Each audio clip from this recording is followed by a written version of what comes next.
तो स्वागत है दोस्तों आप लोगों का एमरोज मिल्की आईएएस एकेडमी में। हम लोगों ने साइंस को कंटिन्यू किया हुआ है। अभी हम लोग बॉटनी पढ़ रहे हैं, यानी हम लोग बायोलॉजी वाले सेक्शन को कंटिन्यू किए हुए हैं। फिजिक्स और केमिस्ट्री को हम लोगों ने एंड कर लिया है, जिसमें लगभग 80 से ज़्यादा क्लासेस है। जिन लोगों ने नहीं ज्वाइन किया है वो फिजिक्स और केमिस्ट्री को ज्वाइन कर सकते हैं, या आप चाहें तो एक साथ फिजिक्स, केमिस्ट्री, जूलॉजी और बॉटनी यानी चारों सेक्शन को एक साथ ज्वाइन कर सकते हैं। आप चाहें तो अलग अलग 2 सेक्शनों में भी इस क्लास को प्राप्त कर सकते हैं। पहला सेक्शन होगा हम लोगों का फिजिक्स और केमिस्ट्री का, दूसरा सेक्शन होगा जूलॉजी और बॉटनी का। तो अभी हम लोग बॉटनी पढ़ रहे हैं और बॉटनी में हम लोग डिस्कशन कर रहे हैं शैवालों के ऊपर, यानी एल्गी के ऊपर हम लोगों का डिस्कशन चल रहा है। और एल्गी के सेल स्ट्रक्चर पे हम लोग डिस्कशन कर रहे हैं, चर्चा कर रहे हैं पिछले 2 लेक्चरों से। सेल स्ट्रक्चर से लेकर के कहने का मतलब ये है कि यहाँ से कई बार प्रश्न टर्मोलॉजी से पूछा गया है, शब्दावली से जुड़े हुए प्रश्न पूछे जाते हैं, जो बेसिकली वैज्ञानिक शब्दावली होते हैं, वहाँ से जुड़े हुए प्रश्न सीधे सीधे पूछ लिए जाते हैं। कई बार वो क्वेश्चन मिलान के रूप में आता है, उसको मिलाने के लिए भी आ जाता है कि आप मिलाइए इसमें से कौन सा सही है कौन सा गलत है, या किस प्रकार से वो मिलता है। ये चीज़ें भी यूपीएससी में विशेष तौर से देखा गया है। कई बार स्टेट पीसीएस में भी टर्मोलॉजी से प्रश्न पूछे गए हैं, अलग अलग स्टेट पीसीएस में, जैसे राजस्थान पीसीएस में पूछा गया है, झारखंड और यूपी पीसीएस में भी पूछे गए हैं यहाँ से शब्दावली को लेकर के प्रश्न। तो इस वजह से थोड़ा हम लोग शैवालों को डीप में जाकर के अध्ययन कर रहे हैं, ताकि प्रश्न यहाँ से छूटने ना पाए। आप प्रॉपर वे में अगर नोट्स बनाते चल रहे होंगे तो आप नोट्स पलट करके देखेंगे तो आप पाएंगे कि हम लोगों का लेक्चर कितना डीप में जा रहा है और किस प्रकार का लेक्चर या क्लासेज आप लोगों को मिल रही है।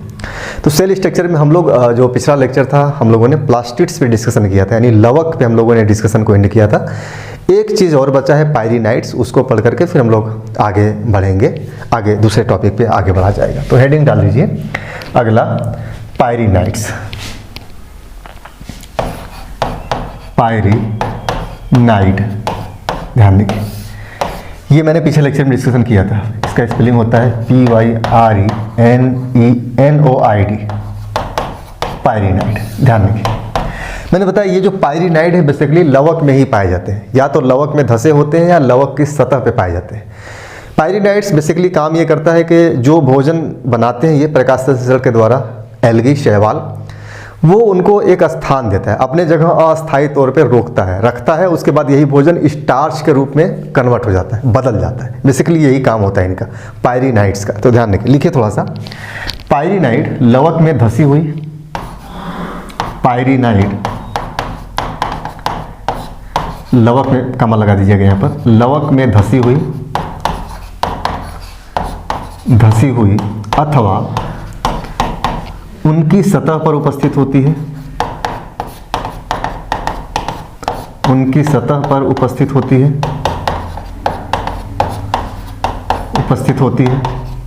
यह प्रोटीन के तंतुओं का बना होता है। ध्यान रखिएगा, प्रोटीन के तंतुओं का बना होता है। इंपॉर्टेंट है ये कि पायरीनाइड किसका बना होता है, तो बेसिकली प्रोटीन के तंतुओं के बने होते हैं पायरीनाइड्स। कई ऐसे शैवाल हैं जिसमें पायरीनाइड्स पाया जाता है, कई शैवालों के वर्ग में, और बहुत सारे ऐसे शैवाल हैं जिसमें पायरीनाइड्स नहीं भी पाया जाता है। थोड़ा सा पैराग्राफ चेंज करके लिख लीजिए कि साइनोफाइसी तथा साइनोफाइसी, बेसिकली साइनी या साइनो दोनों, साइनोफाइसी से लिख लीजिए, साइनोफाइसी तथा जेंथोफाइसी, 2 वर्ग हैं। जेंथोफाइसी वर्ग के शैवालों में पायरीनाइड अनुपस्थित होता है। ध्यान रखिएगा, ये 2 तो नाम आपको याद ही रखना है, साइनोफाइसी तथा जेंथोफाइसी। 2 ऐसे वर्ग हैं शैवालों के जिसमें पायरीनाइड नहीं पाया जाता। अभी आगे चल करके और भी चीज़ें मैं बताऊंगा, यहीं पे लेकर के कई सारे कन्फ्यूजन जो है वो क्लियर हो जाएगा। रोडोफाइसी जो वर्ग है उसमें सामान्यतः माना जाता है कि पायरीनाइड पाया जाता है। तो लिख लीजिए, तथा शैवालों का वर्ग रोडोफाइसी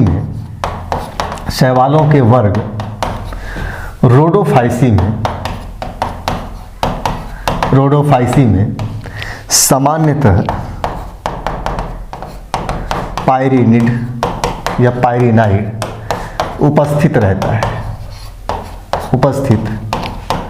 है। ध्यान रखिएगा। अच्छा, दो चीज़ें बेसिकली, जब मैंने एक वर्ड इस्तेमाल किया यहाँ पे सामान्यता, सामान्यता मतलब कई बार ऐसा हो सकता है कि न भी उपस्थित हो। समानता मतलब नॉर्मली देखा गया है कि रोडोफाइसी वर्ग में पायरिनाइड होता है, लेकिन हो सकता है कि कभी कभी न भी हो, इस वजह से मैंने इस्तेमाल कर दिया समानता। लेकिन दो ऐसे वर्ग हैं, साइनोफाइसी और जेंथोफाइसी, जिसमें पायरिनाइड्स बिल्कुल भी उपस्थित नहीं होता है। तो इस बात को भी आपको ध्यान रखना है कि शैवालों के दो वर्ग, जेंथोफाइसी और साइनोफाइसी में पायरिनाइड्स नहीं पाया जाता है।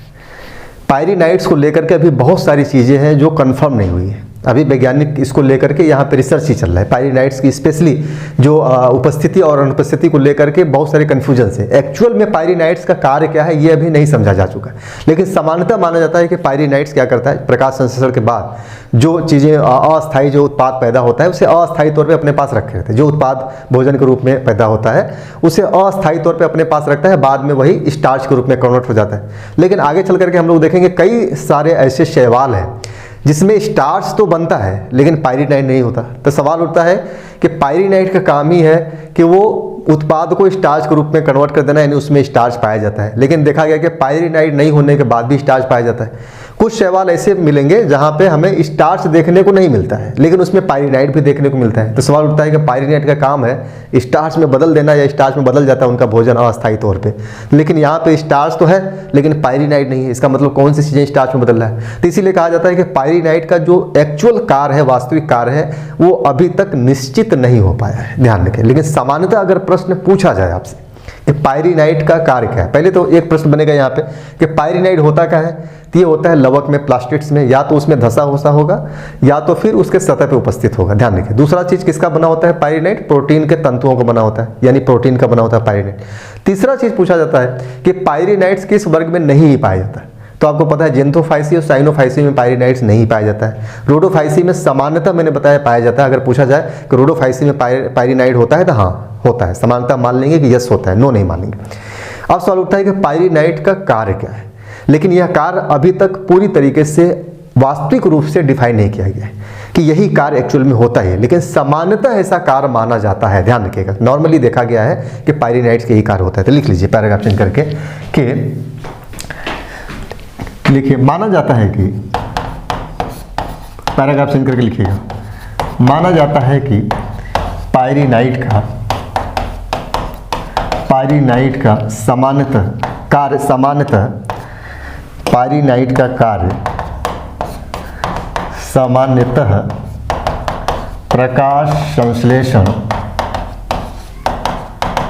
के बाद होने वाले उत्पादों का अस्थायी तौर पर संग्रह करना है। बाद में यही उत्पाद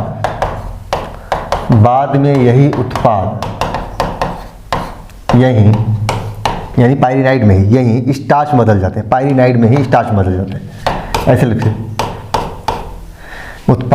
बाद में यही उत्पाद पायरिनाइड में ही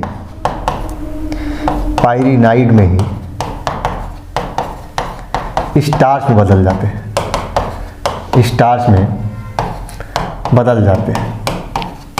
ये समानता मैंने लिख दिया। तो इसका मतलब समझ जाइए कि समानता देखा गया कि पायरिनाइड का कार्य क्या होता है, प्रकाश संश्लेषण के बाद जो भी उत्पाद होता है उसको अस्थायी तौर पे संग्रह करता है। अस्थायी मतलब कुछ समय के लिए रहेगा, फिर बाद में उत्पाद बदल जाएगा किसमें, स्टार्च में, जो बेसिकली मुख्यतः भोजन बन जाता है। स्टार्च क्या होता है, एक प्रकार का भोजन होता है। ठीक है, यहाँ पे कुछ चीज़ें लिखिए, फिर मैं स्टार्च के बारे में थोड़ा और डिटेल में बताता हूँ कि एक्चुअल में स्टार्च क्या होता है, कि स्टार्च को समझेंगे। स्टार्च सिर्फ और सिर्फ पौधों में ही पाया जाता है, ध्यान रखिएगा। मानव में जो स्टार्च पाया जाता है हम बाहर से आहार के माध्यम से लेते हैं, हमारे अंदर से स्टार्च उत्पन्न नहीं होता है। जो भी प्रकाश संश्लेषण होता है, प्रकाश संश्लेषण के द्वारा ही स्टार्च का उत्पादन होता है। जैसे कि हम जब फल खाते हैं तो उसके माध्यम से हमें स्टार्च मिल जाता है, शुगर खाते हैं गन्ना के चीनी तो उसके माध्यम से हमें स्टार्च मिल जाता है। तो मानव या जंतुओं में स्टार्च आहार के माध्यम से जाता है, लेकिन पौधों में स्टार्च अंदर ही पैदा हो जाता है। ध्यान रखें, जो प्लांट्स है उसमें स्टार्च बनता है, तो उसके बारे में आगे डिस्कशन करेंगे, आगे काम आएगा। प्रश्न पूछा गया है, स्टार्च मिलता है, प्राप्त होता है, कहाँ पे प्राप्त होता है, पौधों में, जंतुओं में, दोनों में या सिर्फ एक में, सिर्फ एक में, पादपों में प्राप्त होता है। क्या जंतुओं में स्टार्च नहीं होता है, होता है स्टार्च। कैसे होता है, वो आहार के माध्यम से प्राप्त करते हैं। जंतुओं में स्टार्च बनता है, नहीं बनता है स्टार्च। स्टार्च बनता है सिर्फ और सिर्फ प्लांट्स में, पादपों में स्टार्च बनता है। इंपॉर्टेंट है स्टार्च, इसलिए इसको अभी मैं लिखवाऊंगा कि स्टार्च क्या होता है, इस वर्ड को मैं समझाऊंगा। पहले यहाँ पे थोड़ा सा ये जो लिखा गया है इस पैराग्राफ को और थोड़ा सा क्लियर करता हूँ। लिखिए, कई ऐसे शैवाल हैं जिनमें स्टार्च बनता है परंतु पायरीनाइड अनुपस्थित होता है।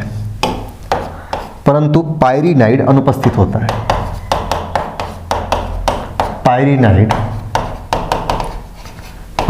होता है, ध्यान रखिएगा। बहुत से ऐसे शैवाल हैं, मैंने बताया कि पायरीनाइड को लेकर के कि उसका कार्य बेसिकली क्या है, प्रकाश संश्लेषण के बाद जो उत्पाद होता है उसे अस्थायी तौर पर रखना, फिर बाद में वही उत्पाद बदल जाता है, किसमें, स्टार्च बदल जाता है। तो कई ऐसे शैवाल हैं जहाँ पे स्टार्च तो हमें देखने को मिल रहा है कि स्टार्च है, लेकिन ये पायरीनाइड नहीं है। तो इसके कार्य को कैसे हम डिफाइन करेंगे, कैसे हम इसको व्याख्यायित कर सकते हैं?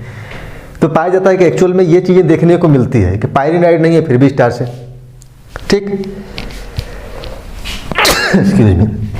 दूसरा लिखे, वही दूसरी तरफ, थोड़ा इसको समझिए, दूसरी तरफ कई ऐसे शैवाल हैं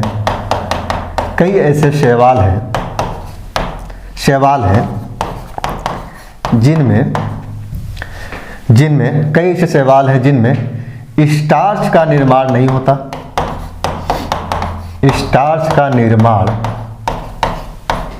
नहीं होता, परंतु पायरीनाइड उपस्थित या पाया जाता है। पायरीनाइड उपस्थित होता है या आप लिख सकते हैं पाया जाता है, जो भी शब्दावली आपको लगे, ध्यान रखिए। अब यहाँ पे हम लोगों ने दो कंडीशन को देख लिया। सामान्यतः हम लोगों ने देखा कि पायरीनाइड का कार्य है प्रकाश संश्लेषण के बाद जो उत्पाद पैदा होता है उसे अस्थायी तौर पे अपने पास रखना। अस्थायी तौर पे मतलब कुछ समय तक रहता है, बाद में वही उत्पाद बदल जाता है, स्टार्च में कन्वर्ट हो जाता है। तो ये पायरीनाइड का सामान्यतः कार्य माना जाता है। लेकिन जब हम आगे अध्ययन करते हैं तो हम पाते हैं कई ऐसे शैवाल हैं जिसमें देखा गया कि स्टार्च बनता है लेकिन पायरीनाइड नहीं पाया गया। तो पायरीनाइड और स्टार्च का जो कनेक्शन है वो सही तरीके से बैठ नहीं पा रहा है। दूसरी तरफ कई ऐसे सवाल देखेंगे जिसमें स्टार्च का निर्माण नहीं हो रहा है लेकिन पायरीनाइड वहाँ पे पाया जा रहा है। तो कहने का मतलब यह है कि पायरीनाइड और स्टार्च का जो कनेक्शन बनना चाहिए कि पायरीनाइड है तो स्टार्च बनेगा या पायरीनाइड नहीं है तो स्टार्च नहीं बनेगा, तो ये कनेक्शन एक्चुअल में बैठ नहीं पा रहा है। इसीलिए कह दिया जाता है कि अभी तक पायरीनाइड का वास्तविक कार्य स्पष्ट नहीं हो पाया है। ध्यान रखिए, इसीलिए इन्हीं दो आधारों पर लिख लीजिए, उपरोक्त इन्हीं दो आधारों पर ही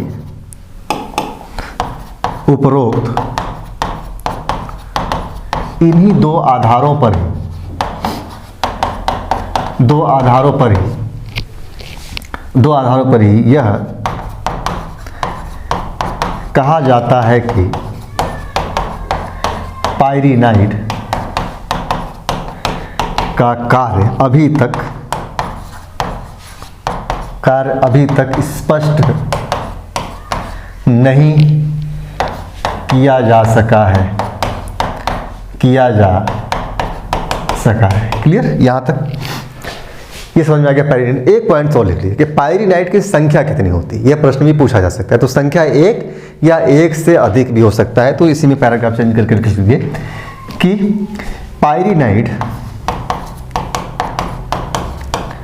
पायरीनाइड की संख्या एक या एक से अधिक हो सकती है। क्लियर है? पायरीनाइड की संख्या एक या एक से अधिक भी हो सकती है। अब थोड़ा सा स्टार्च पे हम लोग डिस्कशन कर लें। स्टार्च इसलिए डिस्कशन कर लें कि आगे जब भी हम लोग अभी बॉटनी पढ़ेंगे अभी स्टार्च की खूब चर्चा होगी। अभी तो पूरा हम लोग अभी तो पढ़ रहे हैं, एक प्रकार से देखा जाए तो अभी शुरुआत है। पौधों पे अभी हम लोग पहुंचे नहीं, उच्च श्रेणी के पौधों पे हम लोग अभी डिस्कसन नहीं कर रहे हैं। जब उच्च श्रेणी के प्लांट्स पे हम लोग जाएंगे तो ये सारी चीज़ें खूब खुल करके आएंगी। अभी तो ये पौधों का वो रूप है जो इसमें बहुत सारी खासियत पौधों वाली है और बहुत सारी खासियत पौधों वाली नहीं है। जैसे मैंने बताया इसकी बॉडी क्या होती है, थाइलस होती है, जिसमें जड़ तना पत्ती का भी वजह नहीं होता। तो थाइलस स्ट्रक्चर भी आप लोग कहेंगे तो मैं उसे भी डिस्कशन करूंगा, क्योंकि थाइलस स्ट्रक्चर यहाँ पाया जाता है शैवालों में, बड़ी इंपॉर्टेंट है। और थाइलस स्ट्रक्चर जहाँ जहाँ भी पाया जाएगा उससे लिंक करा देंगे। अब शैवालों से मिलता जुलता ही रहता है लगभग थाइलस स्ट्रक्चर, तो उसके बारे में भी हम लोग जान लेंगे कि थाइलस स्ट्रक्चर कैसा होता है, एक कोशिकी होता है या बहुकोशिकीय होता है, ऐसे छोटे छोटे प्रश्न पूछते हैं। ध्यान रखिए, कई बार क्या होता है कि बहुत सारे टॉपिक्स हम लोगों को सिर्फ इसलिए पढ़ना होता है कि उससे जुड़े हुए या उससे रिलेटेड कई सारे प्रश्न पूछ दिए जाते हैं। उससे जुड़े हुए कई सारे टॉपिक्स होते हैं अलग जगह समझने के लिए बड़ी इंपॉर्टेंट होता है। जैसे थाइलस स्ट्रक्चर अगर हम लोग यहाँ पे पढ़ लेंगे तो थाइलस स्ट्रक्चर फिर कहीं भी जुड़ेगा, कवक या बाकी जगहों से जुड़ेगा तो तुरंत उसको लिंक करा लेंगे कि ऐसा ही होता होगा।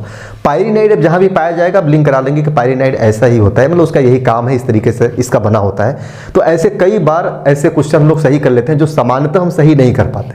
यूपीएससी में ऐसे डिमांड करता है, सीधे सीधे प्रश्न नहीं पूछेगा। आपको लगेगा कि हम यहाँ से सीधे सीधे प्रश्न पूछ ले, यूपीएससी में तो नहीं पूछेगा। आप पढ़े रहेंगे टॉपिक को अच्छे तरीके से, डीप में जाकर के सभी टॉपिकों को, तो आप वहाँ प्रश्न के सही आंसर तक पहुँचने की कोशिश कर लेंगे, आप पहुँच सकते हैं। नहीं पढ़े रहेंगे तो आप दूर दूर तक पहुँच ही नहीं पाएंगे, आप बाहर ही निकल जाएंगे सीधे सीधे, आपको लगेगा बिल्कुल समझ में ही नहीं आ रहा। लेकिन जब पढ़े रहेंगे तो चीज़ें समझ में आती है। तो इंटरलिंक कराने के लिए यूपीएससी डिमांड करता है कि आप थोड़ा ज़्यादा चीज़ों को जानिए, खूब डीप में पढ़िए, ऐसे टॉपिक भी पढ़िए जो सामान्यतः माना जाता है कि यूपीएससी में नहीं पूछा जाता, लेकिन उन टॉपिक से जुड़े हुए प्रश्न, रिलेटेड प्रश्न कई बार पूछ दिया जाता है, या वो टॉपिक आपकी समझ को उस लेवल तक पहुंचा देता है कि बाकी के टॉपिक को आप अच्छे तरीके से समझते हैं, तो आप वहां पर लिंक कर लेते हैं। प्रश्न को समझने के लिए कई सारे ऐसे टॉपिक होते हैं जो इंपॉर्टेंट नहीं, लेकिन पढ़ना इसलिए होता है कि हो सकता है कभी प्रश्न इससे जोड़ करके या दूर से भी कहीं से भी लिंक होता है, तो ये टॉपिक पढ़े रहेंगे तो उस प्रश्न को या उस टॉपिक को हम बेहतर तरीके से समझ सकते हैं। समझिए, बार बार चीज़ें मैं बोलता हूं कि आप डीप में क्यों पढ़िए। यूपीएससी की तैयारी करें तो आपको क्यों डीप में पढ़ना चाहिए। डीप में पढ़ने का मकसद ये होता है कि आप चीज़ों को गहराई से समझते रहेंगे, जानते रहेंगे, तो प्रश्न को हैंडल करने में आपको आसानी होगी, आप प्रश्न को समझ सकते हैं, समझने में आसानी होगी। जब प्रश्न आप समझने में आसानी प्राप्त कर लेंगे तो आप आंसर तक भी पहुंच जाएंगे। जब प्रश्न ही नहीं समझ पाएंगे तो आप आंसर तक भी नहीं पहुंच पाएंगे। जो शॉर्टकट जो तरीका होता है वो आपको पहले ही बाहर कर देता है। तो यूपीएससी या स्टेट पीसीएस आप दे रहे हैं, सिविल सर्विसेज बेसिकली, तो वहाँ शॉर्टकट कोई तरीका नहीं होता। शॉर्टकट तरीका प्री के लिए निकाल सकते हैं कि प्री में आपने पढ़ लिया, हो सकता है शॉर्टकट काम हो जाए, प्री में भी नहीं हो पाता। आपको डीप में जाना ही होता है, ताकि आपको 3 स्टेप पार करना है, प्री देना है, मेंस देना है, फिर उसके बाद इंटरव्यू देना है। तो पढ़ने से घबराइए मत, थोड़ा मन लगा करके पढ़िए, ये पढ़ा लिखा आपको काम आएगा, सिलेक्शन तक वही आपको लेकर के जाएगा। कई एग्जाम ऐसे होंगे जिसमें आप अगर पढ़ लिए एक बार तो बिना पढ़े जाएंगे तो काम हो जाता है, लेकिन आपको एक बार पढ़ा होना चाहिए, एक बार मेहनत तो डिमांड करता ही करता है। तो यहाँ हो गया ना, एक या एक से अधिक हो सकता है। थोड़ा हेडिंग डाल लीजिए, स्टार्च क्या होता है, हेडिंग डालिए स्टार्च, यहाँ पे लिख लीजिए, ताकि बार बार इसका डिस्कशन आगे होगा तब मिलकर समझेंगे। स्टार्च बेसिकली क्या होता है, देखिए स्टार्च होते क्या है कि ये छोटे छोटे जो ग्लूकोज के कण होते हैं उसी को बोलते हैं स्टार्च बोलते हैं। छोटे छोटे अणु जो होते हैं उसी को स्टार्च बोला जाता है। सामान्यतः हम लोग खाने पीने में स्टार्च प्राप्त करते हैं जो आगे चल करके हमें एनर्जी का सोर्स देता है। पौधों में स्टार्च नॉर्मली प्रकाश संश्लेषण के माध्यम से अंदर ही बन जाता है। मानव में होता है कि अंदर नहीं बनता है स्टार्च, हमें आहार के रूप में लेना होता है। तो थोड़ा सा लिखिए स्टार्च को लेकर के, जब ग्लूकोज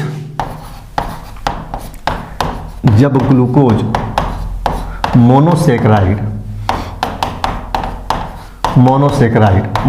क्या होता है मैं आगे लिखवा दूंगा। इसको हिंदी में बोलते हैं एकल शर्करा बोलते हैं। पहले इसको लिख लीजिए, फिर मोनोसेक्राइड और पॉलीसेक्राइड, दो चीज़ें आता है, दो टर्म्स, जहां भी याद आएगा आप तुरंत दिमाग में क्लिक कर लीजिए, होता है उसको मैं नोट करवाता हूँ। जब ग्लूकोज मोनोसेक्राइड की कई इकाइयां बड़ी संख्या में आपस में ग्लाइकोसिडिक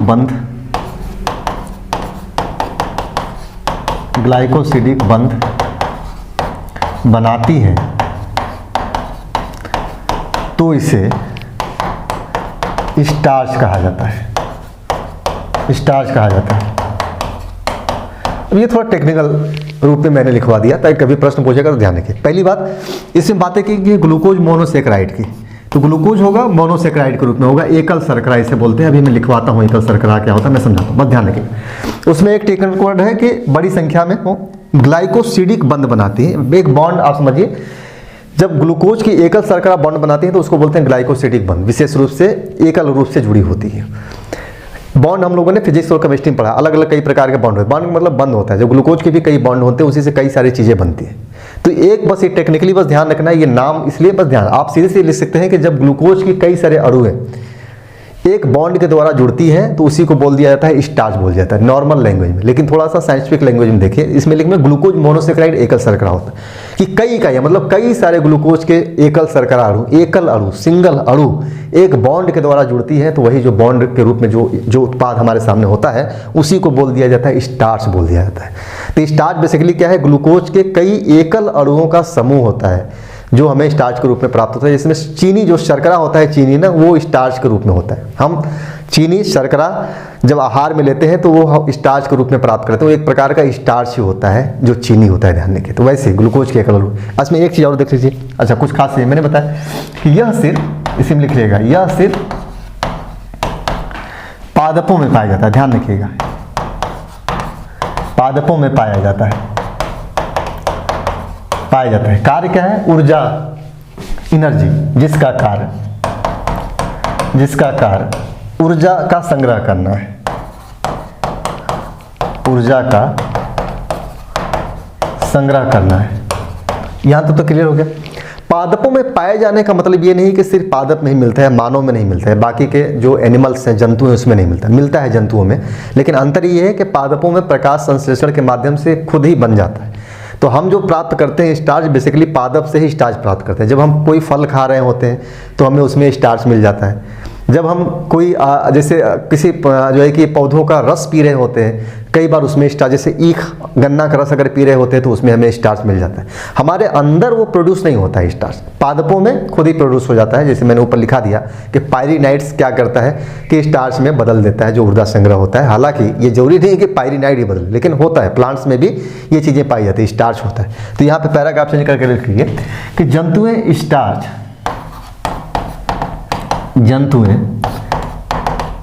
स्टार्च आहार के माध्यम से प्राप्त करते हैं, आहार के माध्यम से प्राप्त करते हैं, जिसका मुख्य स्रोत क्या है, चीनी है, जिसका मुख्य स्रोत चीनी है। अच्छा, स्टार्च आप लोग चावल खाते हैं ना, उसमें भी स्टार्च मिल जाता है। चावल भी क्या है, प्लांट से निकला हुआ फल है वो, तो उसमें भी हमें स्टार्च मिलता है। और स्टार्च को आपको देखना है बेसिकली कि स्टार्च कैसा होता है। तो कभी आप चावल पकाइए जब, तो चावल पकते समय जब चावल थोड़ा गल जाता है तो उसका जो एक्स्ट्रा जो पानी होता है, जिसे हम लोगों की तरफ लोकल लैंग्वेज में, हमारे एरिया में पीच बोला जाता है, पीच, उसी को मंड बोल दिया जाता है, कई जगह मंड भी बोला जाता है। तो चावल जब पक जाता है ना, चावल पकते समय तो उसका पानी लोग होते हैं ना, निकाल देते हैं अलग से। चावल में थोड़ा बहुत जो पानी बचता है, तो पानी बहुत ही गाढ़ा होता है, एकदम गाढ़ा होता है। उसको लोग पीते भी हैं, बहुत सारे, बहुत फायदेमंद माना जाता है, ताकतवर होता है, पिया जाता है, पीच जिसे बोलते हैं। एक्चुअली वही स्टार्च है। जब शर्करा हम देखते हैं चीनी में, तो वो भी वैसे ही उसी रूप में होता है, तो वो भी एक प्रकार का स्टार्च है। तो चावल का पानी भी क्या है, स्टार्च, जिसे मंड बोलते हैं। तो स्टार्च को हिंदी में मंड भी कहा जाता है, ध्यान रखें। आप स्टार्च जब देखने की बात करेंगे तो मंड, आप देखते हैं कि वो उसका कई काम होता है। मंड का काम पहले होता था, आप लोगों को नहीं पता होगा कि अभी जो पहले जो सूती कपड़े आते थे, जो कुर्ते वगैरह आते थे, तो आपको पता है बहुत मुलायम होते हैं सूती, वो कपड़ा सिकुड़ जाता है। तो उसको टाइट रखने के लिए चावल के पीछ में उस कपड़े को डुबाया जाता था। पानी मिलाया, चावल का पीछ मिला दिया वो मंड, और उसमें कपड़े को डुबा करके रख दिया तो कपड़ा टाइट हो जाता था। जैसे कि अभी मंड के लिए अलग से पाउडर आता है कि आप पानी में घोलिए, उसको डाल दीजिए, सूती कपड़ा बिल्कुल फ्रेश टाइट रहेगा। खासतौर से नेता लोग जो देखते हैं एकदम क्रिच लगा हुआ कुर्ता पैजामा, तो वो मंड में डुबाया हुआ होता है। वो प्रोड्यूस अलग अलग प्रोडक्ट आता है, अलग अलग नामों से आता है, तो उसी को बोलते हैं स्टार्च बोलते हैं, जो बहुत काम करता है। पौधों में ही पाया जाता है, मानव में नहीं पाया जाता, आहार के माध्यम से लिया जाता है। जिसका मुख्य स्रोत मैंने क्या बताया, चीनी है। सामान्यतः चीनी आप देख सकते हैं कि चीनी जब लेते हैं तो उसका मुख्य स्रोत क्या है, चीनी है। जिसे जंतुएं, लिखिए चीनी है, जिसे जंतुएं एमाइलेज का उपयोग करके, एमाइलेज एक रसायन है, एमाइलेज का जो लार वगैरह में निकलता है, उपयोग करके, एमाइलेज का उपयोग करके तोड़ते हैं, जो लार और अग्नाशय में पाया जाता है। क्या अग्नाशय में पाया जाता है, एमाइलेज। तो लिख लीजिए एमाइलेज लार और अग्नाशय में पाया जाता है, सीधे सीधे लिख लीजिए ताकि आपको कन्फ्यूजन न रहे। लिख लीजिए एमाइलेज लार और अग्नाशय में पाया जाने वाला एंजाइम है, पाया जाने वाला एंजाइम है जो ऊर्जा प्राप्त करने के लिए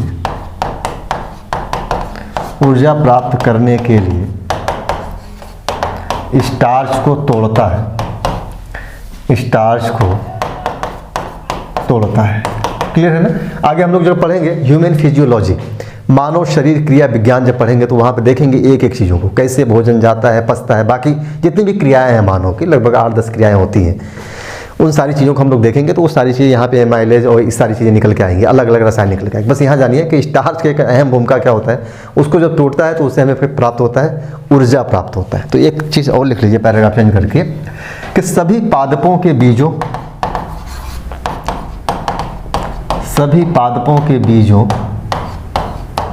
और फलों में स्टार्च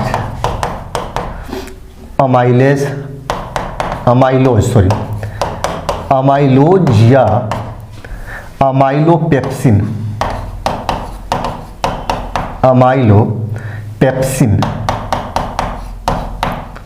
के रूप में उपस्थित होता है,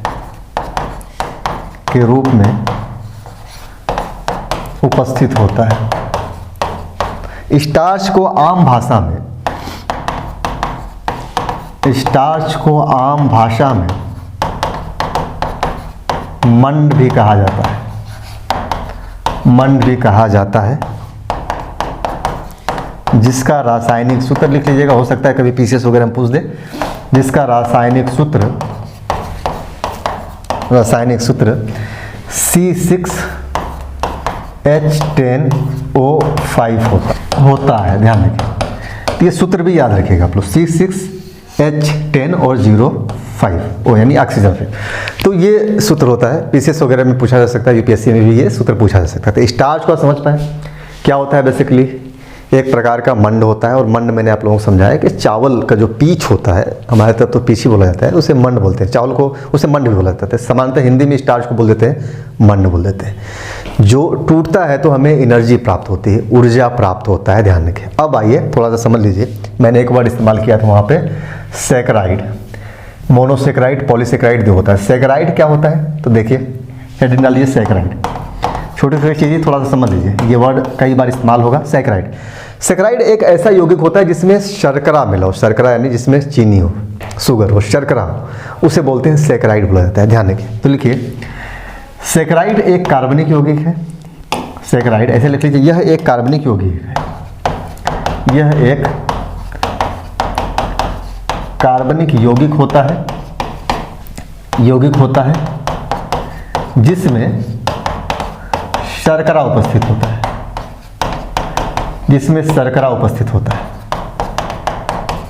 क्लियर है। यानी ऐसा कार्बनिक यौगिक जिसमें शर्करा उपस्थित हो उसे हम सैकराइड बोल सकते हैं। तो लिख लीजिए अर्थात, या दूसरे शब्दों में ऐसा कार्बनिक यौगिक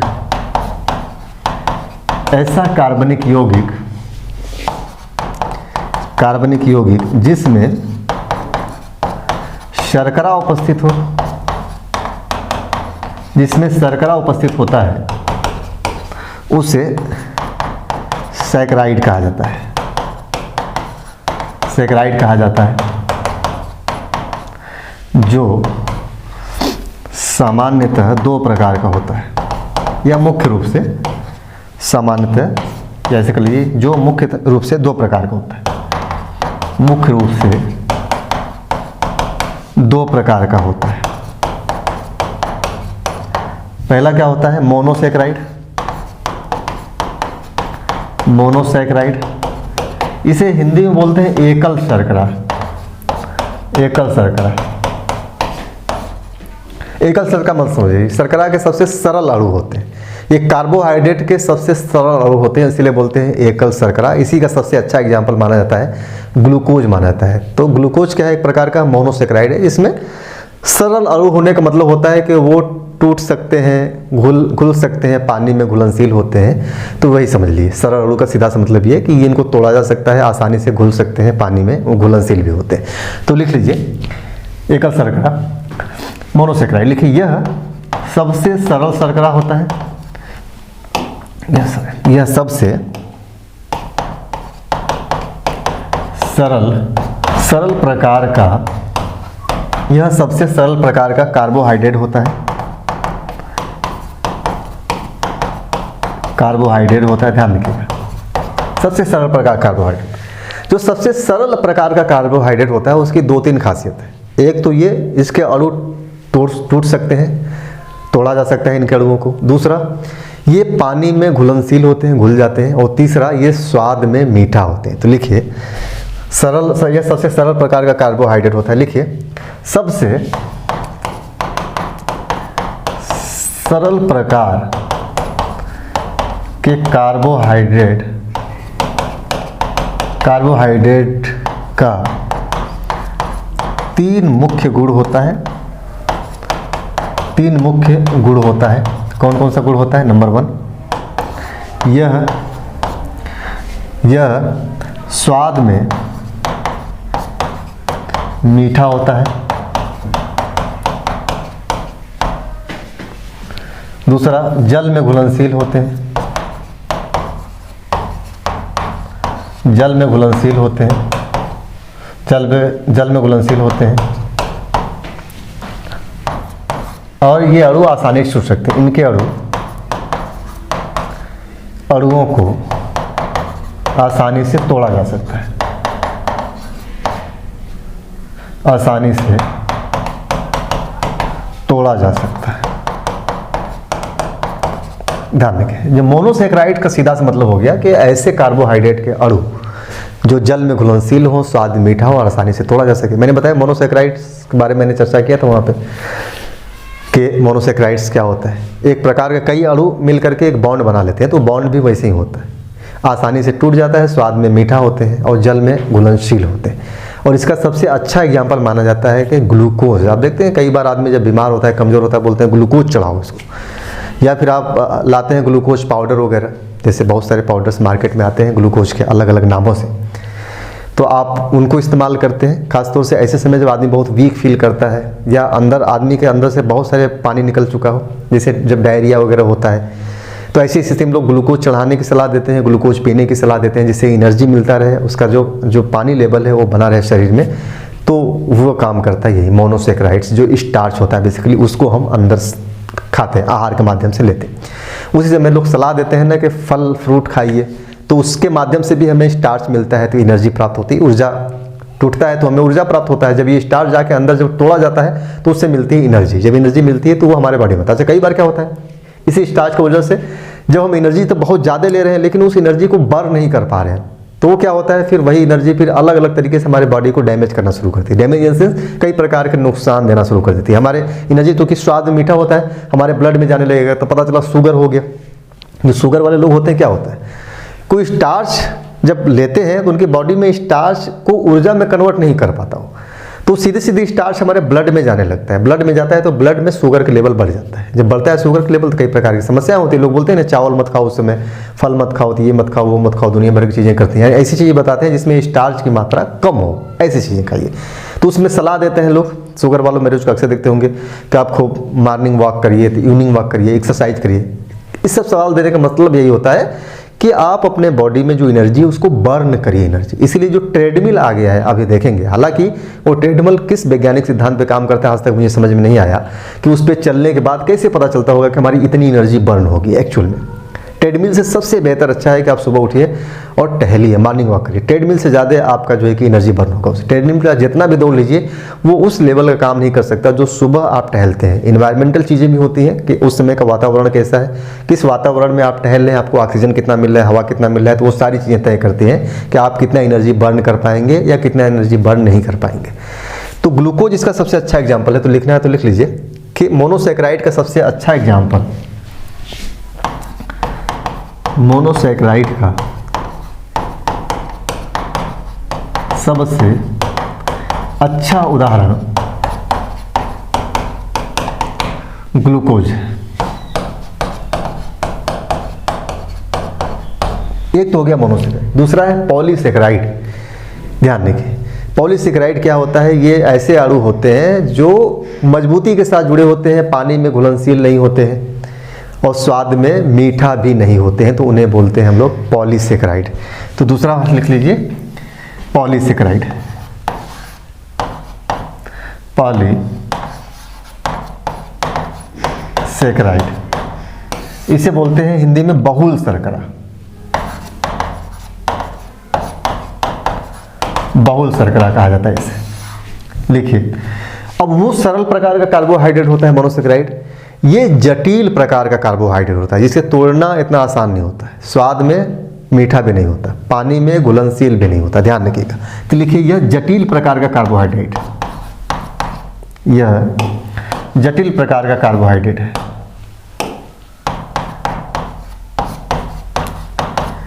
जटिल प्रकार का कार्बोहाइड्रेट है जिसका निर्माण कई छोटे छोटे मोनोसेकेराइड के अणुओं से मिलकर होता है, अणुओं से मिलकर होता है, ध्यान रखिए। तो ये कई मोनोसेकेराइड से मिलकर के जब बनते हैं तो हो जाते हैं पॉलीसेकेराइड। ये बड़े आकार के अणु होते हैं। लिखिए, ये अणु बड़े आकार के होते हैं, बड़े आकार के होते हैं, बड़े आकार होते हैं, जो अन्य कार्बोहाइड्रेट की तरह, अन्य कार्बोहाइड्रेट की तरह, हाइड्रेट की तरह न तो पानी में घुलनशील हैं, पानी में घुलनशील हैं, और न ही स्वाद में मीठा, स्वाद में मीठा, ध्यान रखिए। तो पॉलीसेकेराइड बेसिकली क्या होते हैं कि ना तो पानी में घुलनशील है, ना तो स्वाद में मीठा है। कई जब मोनोसेकेराइड के अणु मिलते हैं, बड़े अणु निर्माण हो, जैसे मोनोसेकेराइड के अणु छोटे होते हैं तो ये कई सारे मोनोसेकेराइड के अणुओं के निर्माण से बनते हैं, ध्यान रखिए। जब देखेंगे तो इनका निर्माण प्रक्रिया कई सारे मोनोसेकेराइड के अणु मिलते हैं तो ये जटिल और रूप ले लेते हैं, इसी वजह से हो जाते हैं ये पॉलीसेकेराइड हो जाते हैं। क्लियर है यहाँ पे? तो सेकेराइड क्या होता है? ऐसी यौगिक कार्बनिक यौगिक होते हैं जिसमें शर्करा मिला होता है। क्लियर हो गया। दो प्रकार के सामान्यतः होते हैं मुख्य रूप से, मोनोसेकेराइड और पॉलीसेकेराइड। नाम खूब से नहीं होंगे। मोनोसेकेराइड कार्बोहाइड्रेट के सरल अणु होते हैं जिन्हें आसानी से तोड़ा जा सकता है, स्वाद में मीठा होते हैं, जल में घुलनशील होते हैं। पॉलीसेकेराइड जिन्हें आसानी से तोड़ा नहीं जा सकता क्योंकि बहुत ही जटिल अणु होते हैं, ये स्वाद में मीठा भी नहीं होते हैं और जल में घुलनशील भी नहीं होते हैं। क्लियर हो गया यहाँ पे स्टार्ट। अब सेल स्ट्रक्चर में एक पार्ट और बचा हुआ है जिसे बोलते हैं रिक्तिकाएं, जो शायद 7वां पार्ट होगा हम लोगों का, तो ये लास्ट है। रिक्तिकाएं पढ़ लेंगे तो सेल स्ट्रक्चर शैवालों का पूरा एंड हो जाएगा। इसके बाद शैवालों के थैलस स्ट्रक्चर पर हम लोग डिस्कशन करेंगे, उनका जो थैलस संरचना है उस पर हम लोग चर्चा करेंगे। थैलस को भी समझ लेते हैं अच्छे से। फिर उसके बाद हम लोग बढ़ेंगे, शैवालों का एक और आता है पिगमेंटेशन आता है, उनके वर्णों को लेकर भी प्रश्न पूछता है। शैवाल अलग अलग कलर के क्यों नजर आते हैं, वो भी बड़ी इंपॉर्टेंट है। तो किस वजह से अलग अलग कलर के होते हैं वो भी हम लोग देखेंगे।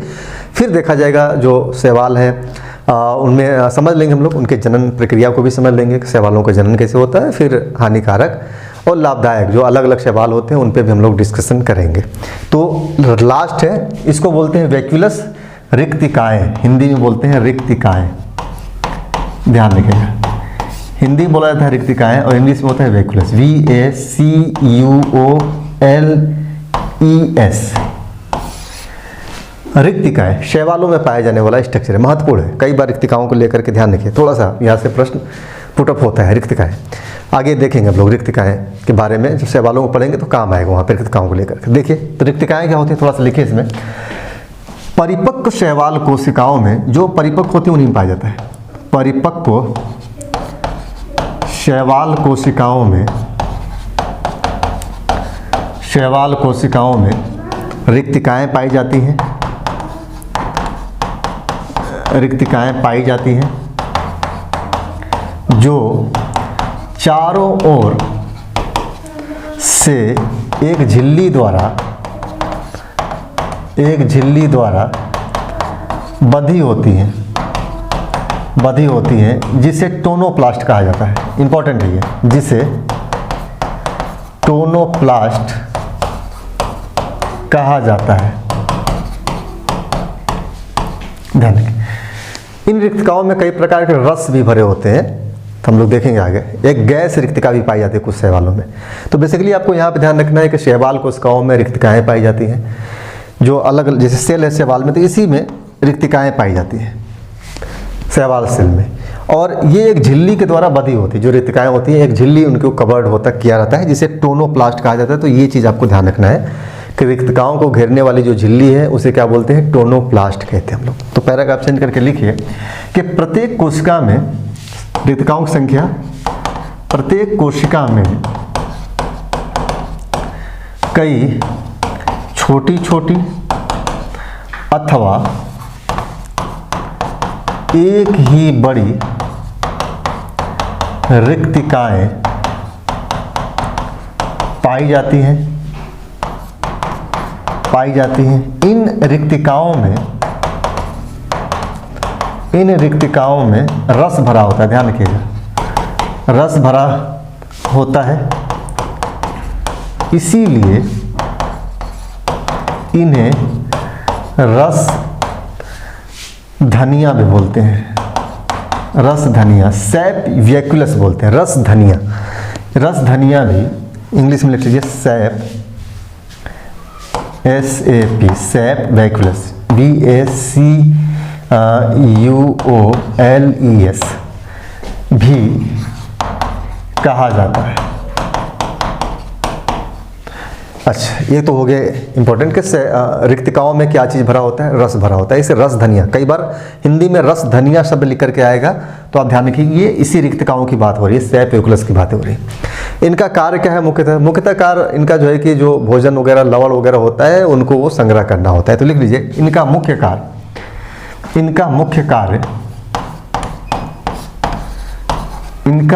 कार्य लवणों का अवशोषण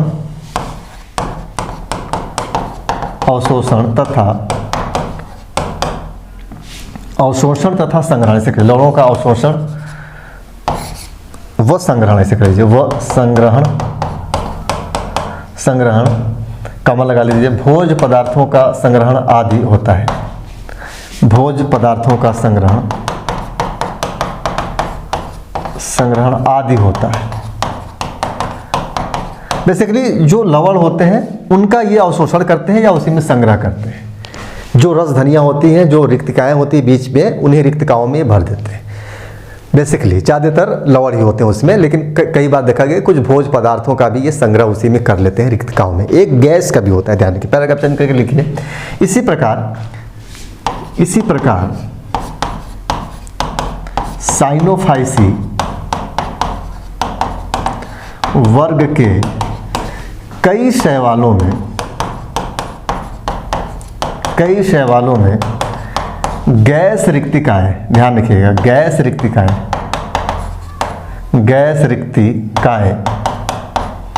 पाई जाती हैं जिन्हें कूट रस धनिया कहा जाता है। कूट रस धनिया कहा जाता है। कूट का मतलब होता है छद्म, दिखावा। जैसे कि एक ऐसा स्ट्रक्चर जो देखने में तो लग रहा है कि किसी शेप, जैसे हाथ जैसा कोई स्ट्रक्चर नजर आया आपको कि इस तरीके का पंजा उंगली बना हुआ है, लेकिन एक्चुअल में वो हाथ ना हो, तो हम बोलेंगे ये छद्म हाथ है, कूट हाथ है, यानी झूठा हाथ है। झूठा भी बोलते हैं। कूट का मतलब होता है छद्म भी होता है और झूठा भी होता है। अब देखते हैं इंटरव्यू चलता है तो छद्म साक्षात्कार चलता है। तो बेसिकली वो IAS इंटरव्यू जैसे चल रहा है तो कई सारे कोचिंग वाले कराते हैं ना, मॉक इंटरव्यू जिसे हम लोग बोलते हैं, उसको बोलते हैं छद्म साक्षात्कार भी बोलते हैं, क्योंकि झूठा साक्षात्कार होता है, सिर्फ आपके प्रैक्टिस के लिए होता है, वो एक्चुअल में नहीं होता है। एक्चुअल में तो आप जब आयोग में जाएंगे तब इंटरव्यू होता है। ठीक ऐसे ही इसे बोलते हैं कूट रसधनिया, मतलब काम रसधनियों जैसा है लेकिन एक्चुअल में रसधनिया नहीं होता। ये काम कर रहा है कि हाँ रसधनियों जैसा काम कर रहा है, क्योंकि उसमें गैस होती है, कुछ गैसेज उसमें होती है, इस वजह से उसे कूट रसधनी कह देते हैं, लेकिन एक्चुअल में रसधनी नहीं होता है। तो यहाँ लिखकर रसधनिया, कूट रसधनिया पाई जाती हैं जिन्हें कूट रसधनिया कहा जाता है। कूट रसधनिया को इंग्लिश में बोलते हैं सूडो, ध्यान रखें। विज्ञान में सामान्यतः जो वर्ड इस्तेमाल किया जाता है सूडो इस्तेमाल किया जाता है। आगे चल करके हम लोग देखेंगे कुछ और चीज़ें सूडो से ली जरूरत है। यहाँ पे लिख लीजिए सूडो वैक्यूलस इसे बोलते हैं। सूडो की स्पेलिंग होता है पी से शुरू होता है सूडो, यहाँ पी साइलेंस होता है, तो SEUDO सूडो, यहाँ पी साइलेंस है, वैक्यूलस VACUELES वैक्यूलस कहा जाता है। इनका मुख्य कार्य गैसों का संग्रहण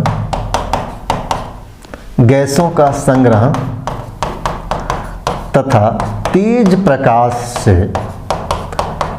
प्रकाश से सुरक्षा प्रदान करना होता है।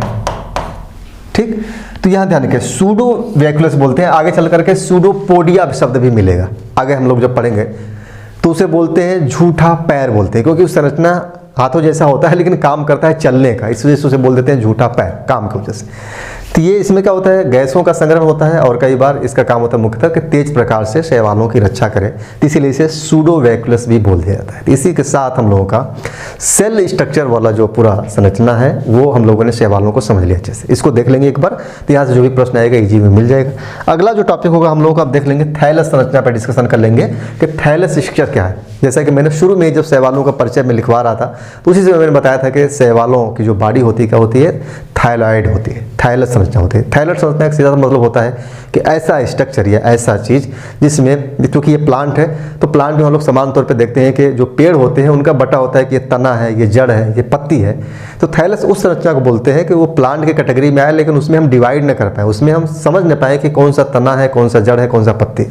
शैवाल बेसिकली ऐसी होती है जिसे हम बांट नहीं सकते। शैवाल हालांकि 50 मीटर तक होते हैं बड़े, लेकिन हम ये नहीं कर सकते कि इसका जड़ है, इसका तना है, इसकी पत्ती है, तो वैसे स्ट्रक्चर को बोलते हैं थायलस बोलते हैं। तो बेसिकली थायलस कैसा है, उसमें क्या क्या विशेषताएं हैं और क्या क्या थैलस में देखा जाता है, एक कोशिकी थैलस होता है या बहुकोशिकीय थैलक होता है, सारी चीज़ें हम लोग नेक्स्ट लेक्चर से देखेंगे। तो अगले लेक्चर में हम लोग थैलस स्ट्रक्चर पे डिस्कशन करेंगे शैवालों को लेकर के।